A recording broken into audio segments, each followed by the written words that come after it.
Hello and welcome to Fowl Plays, where we look at tales of tabletop tragedy that are sure to ruffle some feathers.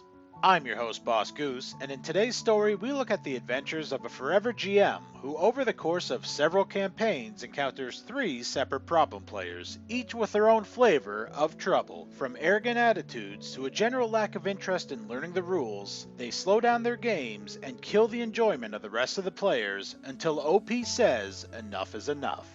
Before we get started though, it's time for a quick game of High Roller, so grab your d6s. After our foray into the haunted house, we returned with the rare magical pendant.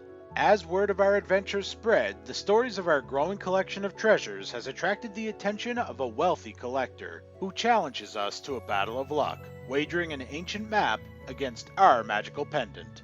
The rules of the game are simple. All you need to do is roll 3d6s, and if the result is 3 of a kind, or the total is higher than 10, you win. So go ahead and make your roll, and we'll check those results in 3, 2, 1, and as long as you manage to achieve one of the 2 victory conditions, then congratulations. Lady Luck continues to smile on us, and the man begrudgingly hands over his map. After quickly looking it over, the map reveals the location of a small island far out to sea, where surely our next adventure awaits. If, on the other hand, you failed to get either 3 of a kind or above a 10, then unfortunately we lost, and the man takes our jewel and prepares to leave. However, you can challenge him to a rematch by hitting that subscribe button. Not only will this provide you with updates whenever new content is available on my channel, but will keep him here and distracted for hours with dozens of existing videos, while you change your luck. Now, without any further delays, it's time to take your seats and wet your beaks as we dive on into today's tale. Our story today is titled, The 3 Worst Players I Ever Had to Deal With. Greetings, my name is Green Eyes 2020, longtime listener, first time caller. And these are my horror stories about the 3 worst players I ever had to deal with in my time as a gamer. Most of the horror I experienced happened in the World of Darkness, specifically the New World of Darkness, which is now in its 2nd incarnation and is known as the Chronicles of Darkness. But I digress. Not sure if this counts as not safe for work or 18+, but better safe than sorry. Obviously, I will not be using their real names, so here are my experiences with Binky, Bonzo, and Bonk. All of this happened online via Roll20 and voice chat, and everyone involved was part of a larger online role-playing community. I am a forever DM, storyteller, master of ceremonies, what have you, and I love it. Most of the time. For my experiences with Binky, we will find ourselves in familiar territory. I met Binky through a game of 1st edition Pathfinder that I had advertised in the aforementioned online community. Right off the bat, I should have noticed a couple red flags, but I was a lot younger and way more inexperienced than I am today. Binky was, in his own admission, a couple years older than I am. He cut his teeth on AD&D and would not stop espousing its superiority over 3.5, and by extension, Pathfinder, which he saw as watered down, and that is me putting it mildly. But on the few times I called him out on it, he put his hands up, at least I imagine he did, I couldn't see him, and said, "I'll be quiet now." He also tried to muscle in on how I ran the campaign, proposing all kinds of his own house rules, and became passive-aggressive when I shot them down as making things more complicated than necessary. It wasn't as if he was trying to give himself an unfair advantage. Apparently he wanted to recreate the experience of AD&D in my Pathfinder game. As a player, Binky was also both a spotlight hog and complicated. How to best explain this? He played a pacifist cleric of Pharasma, Pathfinder's resident benevolent death goddess, which he used as an in-game justification to give his character the moral high ground. He was always in the right, and everybody else was wrong. No exceptions, even when confronted with overwhelming evidence to the contrary. 2 occasions spring to mind. During the campaign, the party had managed to reach an independent city-state ruled by a mageocracy in order to request aid for another city that had been conquered at the beginning of the campaign. The characters had barely managed to flee. One wizard on the city council disagreed somewhat vehemently with Binky's cleric, So Binky decided there was something fishy about that wizard, and the party would investigate the wizard's home while the wizard was absent. Now, the wizards, sorcerers, and other magic users on the city's council were on a much higher level than the party at that point in the campaign. If I remember correctly, they were around level 5. Despite in-game hints and exasperated out-of-game exclamations of, "This is a really dumb idea, this is way too dangerous," Binky insisted, and the entire thing almost ended in a TPK thanks to some rather lethal traps and constructs. Binky complained I was making things intentionally hard on them, but even the rest of the group told him to stuff it. The other occasion, which also rang the death knell for this campaign, was when Binky insisted, again, on wasting half an hour of in-game discussion with an NPC in order to, again, prove his moral superiority. The NPC was a high-level monk and the abbot of a monastic order dedicated to political neutrality, but they were emphatically not pacifists. Binky's argument was, if I remember correctly, that he was a pacifist and he fought more evil than the monastic order, ergo, he was superior to them. Whether or not that holds, I'll leave that up to your judgment, dear readers.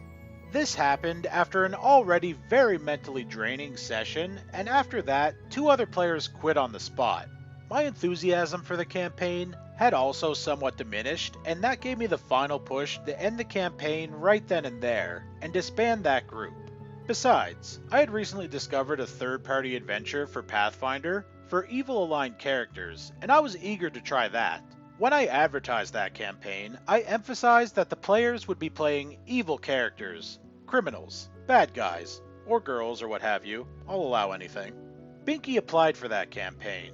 His character concept? An innocent man, falsely accused, of good alignment, only going along with all the evil stuff until he could clear his name, then he would turn on the group. I gave that a hard pass and never spoke to Binky again. To this day, I have no idea how he thought that would fly. Now we come to Bonzo, and with him we leave the familiar ground of Pathfinder and venture into the terra incognita of Chronicles of Darkness. Now, most people are probably familiar with Vampire the Masquerade, which is currently in its 5th incarnation, also known as V5. That, however, belongs to the classic World of Darkness. Chronicles of Darkness has its own RPG in which you play a Child of the Night, a vampire. It is called Vampire the Requiem. Now, superficially, these 2 games are similar. You are a vampire, you drink blood, you belong to a clan. That is where the similarities end. For a more in-depth explanation, please consult Wikipedia. I had advertised a chronicle in Vampire the Requiem, set in a more or less present-night Los Angeles. I couldn't very well set it in present day. That would have been somewhat detrimental to the PC vampire's health. In the advertisement, I also emphasized the difference between versions. Bonzo somehow still went in thinking that Requiem was just Masquerade with some serial numbers filed off. I later learned that he had been a longtime player and storyteller in the classic World of Darkness, especially Vampire the Masquerade. I also later learned that the guy was a right-wing conservative and from my point of view, zealous Christian. So what was playing with Bonzo like? He wasn't half as much an attention hog as Binky, I'll give him that. His character had been turned as a teenager, and he played him as permanently stuck in a hormonal high. Arguably maybe not the best idea, but not without potential. Part and parcel of Vampire the Requiem is character development, specifically overcoming the rut a newly created vampire finds themselves in the beginning. Could have been a decent character arc. And then Bonzo would pull something like turning 3 generic thugs into ghouls, and then mistreating them. Ghouls in Vampire the Requiem are humans that drink about a pint of vampire blood each month. In return, they stop aging, are no longer subject to normal diseases, and drinking vampire blood makes snorting cocaine feel so lame, Dr. Roxo would get jealous. Ideally, a ghoul serves their master in exchange for the monthly pint of blood, handling the literal, day-to-day affairs. Yes, like the familiars in What We Do in the Shadows, but the ghouls are treated much better and get a much better deal on the whole. Now, ghouls also exist in Vampire the Masquerade, and the system is similar. If I remember correctly, Masquerade ghouls can be mentally controlled by their masters. That does not work in Requiem. Bonzo quickly lost interest in his ghouls and told me that verbatim, "I don't care about them. They can rot in a cellar," confident that they would have to do so. They didn't. Requiem ghouls do not care whose blood they drink as long as they get their monthly pint. They joined up with a group of vampires the PCs had made enemies of, and gleefully, one assumes, told them all about the PCs' assets and weak points. When the PCs thought they had the upper hand on their enemies, said enemies' counterstrike left the PCs flat broke. After weeks of building up their power base and establishing contacts, it didn't take the other players long to work out that Bonzo was responsible for this mess. Did he accept that? Hell no. He argued back and forth that this should have been impossible since it worked that way in Masquerade. Except that, a point I and the other players had to repeatedly yell at him, we were playing Requiem, which is not Masquerade, and has never been Masquerade, and he still didn't get it. He seethed about it for a while, and then acted like nothing had happened. For my part, I was happy to leave that behind. Then came the incident with his character's in-game lover and a new player joining the group. Edit. A commenter reminded me that I had to clarify something here. Bonzo's lover was not a part of his backstory. She didn't exist before the game started. She was an in-game creation conceived in a drunken fling between my imagination and a random name generator. Bonzo had told me that his character had started to grow cold towards his in-game lover, a mortal teenage girl about as old as he had been when he was turned. Trigger warning, this might get ugly. He told me that this culminated in him torturing her to the brink of death and then leaving her in a cellar somewhere. When the other PCs found her, she seemed to have died, and they had to get rid of the body. Bonzo reacted with absolute indifference. Then a new player joined the Chronicle, and together with her and another player, we worked her and her character into the story. Our idea was that she was actually Bonzo's former lover, whom the PCs had thought dead, but who had actually been in the process of turning into a new vampire. The technical term is embraced, and thus seemed only mostly dead. A passing vampire had spontaneously decided to turn her. Everybody enjoyed this. Everybody but Bonzo. He felt this character's backstory was directed at him as a punishment. It wasn't. But despite me repeatedly telling Bonzo this, he refused to believe it. He actually called me on a Sunday and whined about this for 2 hours while I heard his wife in the background being angry at him for doing this during their weekly Bible study group meeting. It was also during this time that his attendance became erratic due to real-life problems.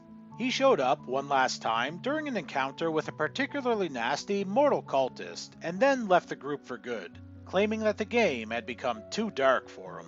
There was an aftermath to this though. I found out later from a friend that he had started his own Vampire the Masquerade Chronicle, which didn't last past the second session because his players all quit in disgust after Bonzo had them encounter a vampire in a scene of gore that made the first 2 Evil Dead movies look like the most saccharine thing you can imagine.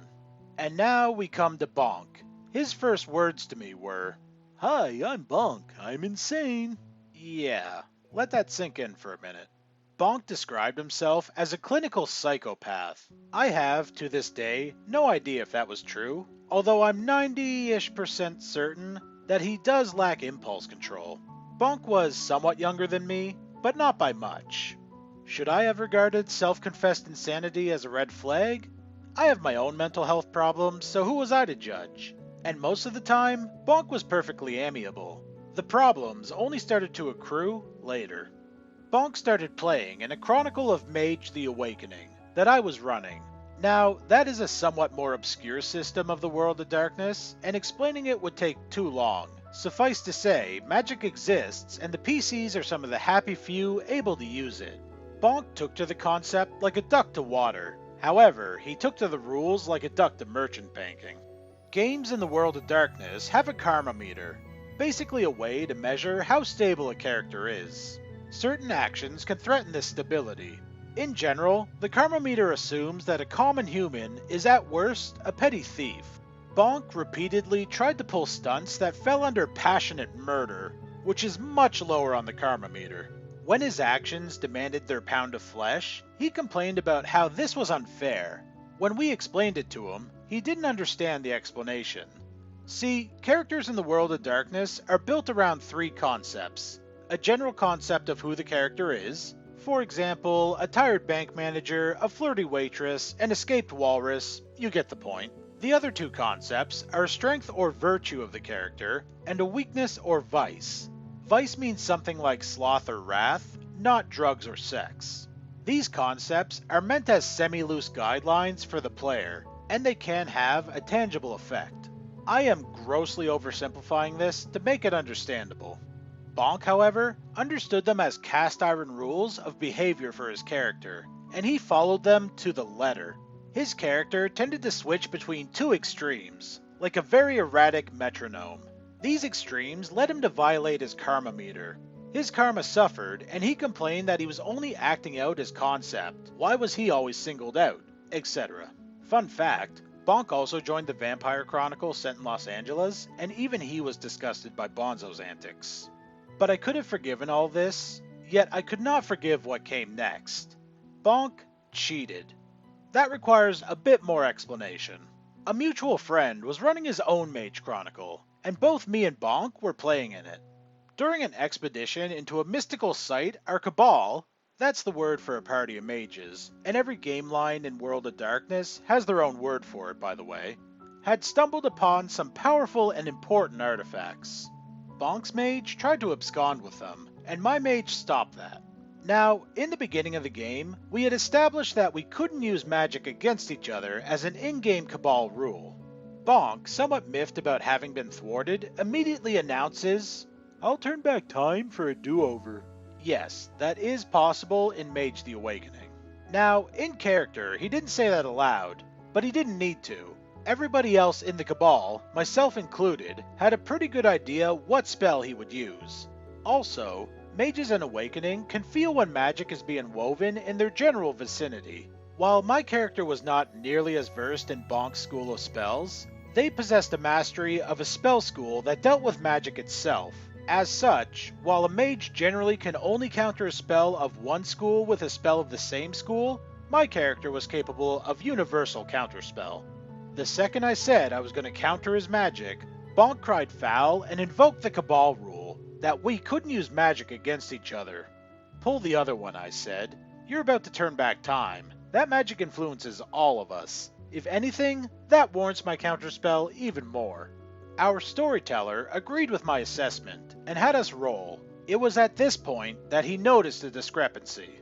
World of Darkness games work on a dice pool system, similar to Shadowrun.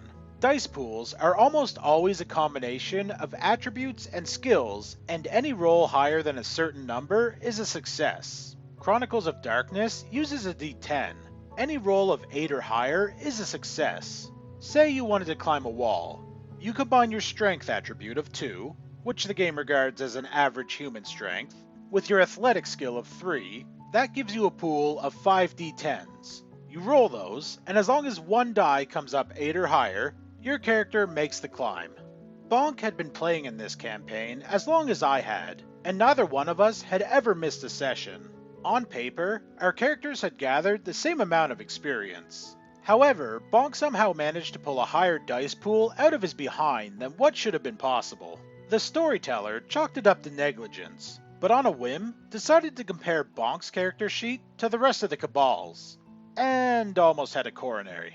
Bonk had more points in skills, attributes, and magic ability than the rest of the Cabal combined. The storyteller was livid, but tried to remain diplomatic and framed it towards Bonk as, "You probably made an honest mistake. I'll help you fill out your character sheet correctly," even though he was about a hair's breadth away from kicking Bonk to the curb. Bonk played one more session with the corrected version of his character, and then left under some flimsy real-life pretense. But we could all tell that he was annoyed at having been caught, and that the storyteller had had the audacity to nerf his oh-so-cool character. Bonk was, at the time, also playing in another Vampire Chronicle I was running, and I read him the riot act over there as well. And he pulled a similar stunt, yet he tried to be more surreptitious about it, only moving a point here or there to give himself a minor advantage. Unfortunately for him, I'm a paranoid bastard, so I caught that more or less immediately. I called him out, he promised to do better, and then flat out ghosted the group. At this point, I was fed up and removed him from the Chronicle and from my contacts. So, those were my 3 worst players. Granted, it's not as grand as sexual harassment and or grievous bodily harm, or playing under an absolute douchebag master instead of a dungeon master, but it was horror all the same. Although, remember that adventure path for characters of evil alignment I mentioned earlier? When I advertised that one, I made it very, very clear that one certain thing beginning with the letter R would not happen. Nope, nada, niet. And yet, I got a private message from something wanting to negotiate this. I blocked that creep immediately. Fortunately, none of these guys managed to ever sour gaming for me. If anything, they made me dig in my heels even harder to provide a fun and safe environment for willing players to craft and experience amazing stories together. Thanks for reading. Sincerely, Green Eyes 2020. I feel like I just ran a marathon. This was a bit of a long one, but we're going to go ahead and cover each of our troublemakers one by one to keep things simple. So let's start with Binky. Out of the 3 of them, I'd say this story was the least egregious. He did sound a little opinionated when it came to the game system they were using, but I understand everyone has their personal preferences. The main issue with Binky was the alleged spotlight hogging and the superiority complex. So to me, these sound like the early stages of main character syndrome. Getting hung up on how your character knows best and stands above everyone else is not really great for the group's dynamic, and wasting huge chunks of game time arguing with NPCs over who's superior, plus ignoring warnings from your party and almost getting them killed just to discredit a character that disagreed with you, makes it seem like the only thing that Binky really cared about was being the best and to hell with the rest, which is a very quick way to kill a cooperative game. The good aligned character in an evil party was actually kind of a funny twist on the normal trope, but there wasn't enough information to get into that, so let's go ahead and move right on to Bonzo. So, first off, I don't really think the political or religious identity of him as a person was really relevant to the story, so I'm not exactly sure why those details were included, so we're just going to go ahead and gloss over them. Clearly the big thing with Bonzo's story was the treatment of the NPCs. The ghouls weren't too bad in my opinion. In fact, I would think that as annoying as it might be in-game, the consequences of the player's actions playing out in such an impactful way to the story may give the game a bit more realism, so I kind of appreciated that, even though that was more OP than Bonzo. The abuse and torture of the love interest, on the other hand, was completely unnecessary and a little disturbing considering it was a teen, fictional or not. It was just needlessly cruel and in poor taste, and it didn't have any character motivation behind it either, so you know, why? It was kind of a neat idea for the new player's character to be this NPC reborn as a vampire, but I can see why Bonzo wouldn't have liked this. But, on the other hand, it could have made for some awesome RP moments and character development, which never actually came to fruition because suddenly the guy who tortured a child found the game to be too dark for them, although apparently the Gorefest in their own campaign wasn't.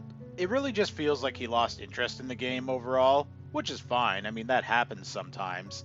But if you want to back out of a game, maybe just give your GM a heads up, that way they can at least let your character exit gracefully, allows them to adjust the story if needed, and it's just common courtesy. And lastly, we come to Bonk, who in my opinion was the worst of the 3. Not because of the insanity psychopath stuff, though that was a strange way for him to refer to himself. No, it was definitely the cheating that annoyed me here.